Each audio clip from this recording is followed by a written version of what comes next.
Badi, t'aurais dû t'appeler Maxime. C'était le plan et je me demande comment aurait été ta vie avec un prénom si différent, avec un prénom si blanc. Le teint de tes yeux, le mat de ta peau, la noirceur de tes cheveux, tout ça aurait-il suffi à susciter l'envie de tout connaître de toi si tu t'appelais Maxime? Demande-t-on à un Maxime d'où il vient, qui il prie, ce que son prénom signifie? Ma mère m'a dit, c'est lui qui a choisi, il a appelé son prénom à lui. J'ai choisi, moi, un passe-partout, un lieu commun, un incontournable, un prévisible, presque invisible, une cachette. Un prénom pour me fondre dans la foule, pour ne pas peut-être briller trop fort. Longtemps, j'ai mélangé mon appellation et celle du grand désert d'Afrique. En amour, j'ai eu beaucoup de misère par la suite à déconstruire l'idée que j'étais faite d'un grand vide à combler. Incognito sur papier, on m'a pourtant souvent questionnée. Je suis née en France, j'y ai grandi, je parle français de France, sans accent à part celui de mon département, mais ce ne fut jamais suffisant de l'autre côté de l'océan. D'où tu viens, Sarah? Avec tes grands yeux noirs, tes longs cheveux bruns, ta peau foncée, quelle que soit la saison de l'année, t'es bien bronzée, t'es blanche, mais pas tout à fait. T'es arabe, non? Répondre Iran n'est pas assez. T'y retournes souvent?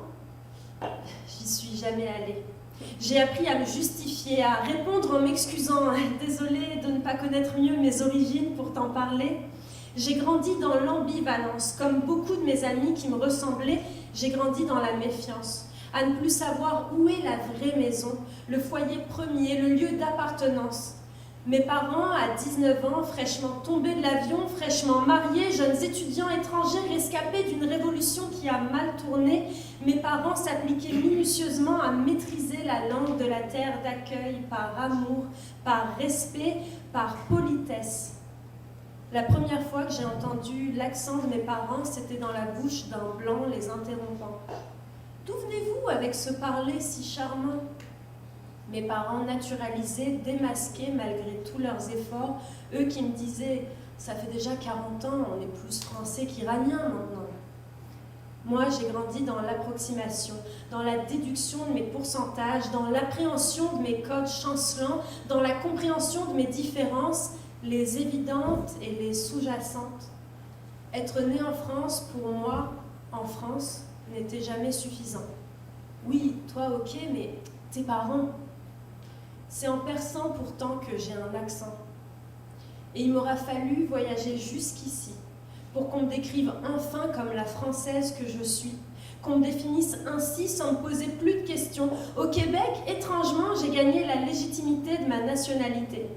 Je suis Sarah, lettre persane, fièrement mêlée de divers ingrédients, audacieux mélange de cultures divergentes, éloignées, opposées, cousines, en moi exposées, je les ai toutes épousées.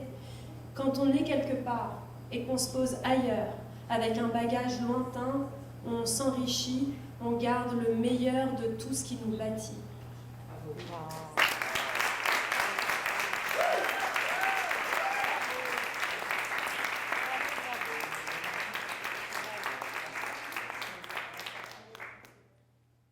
Merci beaucoup.